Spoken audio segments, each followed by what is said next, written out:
कहता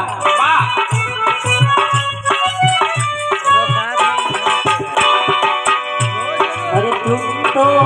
धोखेबाज हो वादा करके भूल जाते हो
प्रेम बा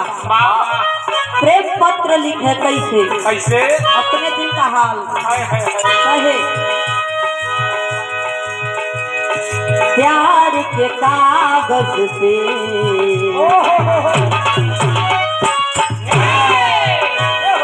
प्यार के कागज पे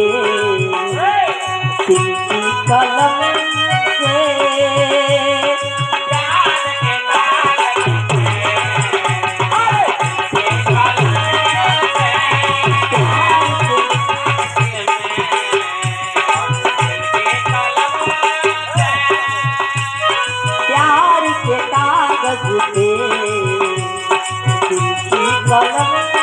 से पहली बार सलाम लिखा पहली बार सलाम लिखा मैंने खत महबूब के नाम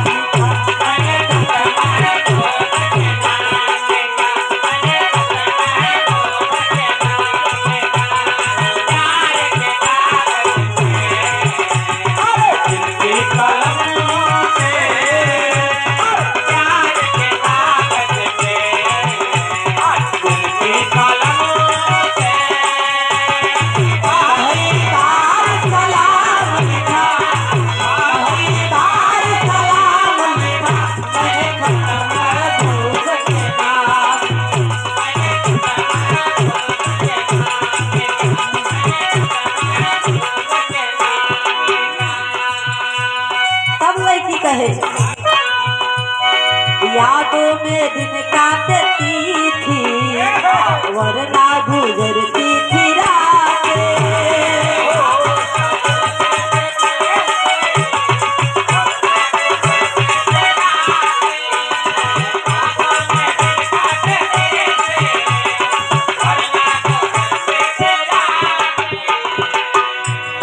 कैसे भला मैं बताऊं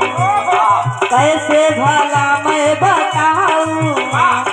तुझको जुदाई की बात कैसे भला मैं बताऊं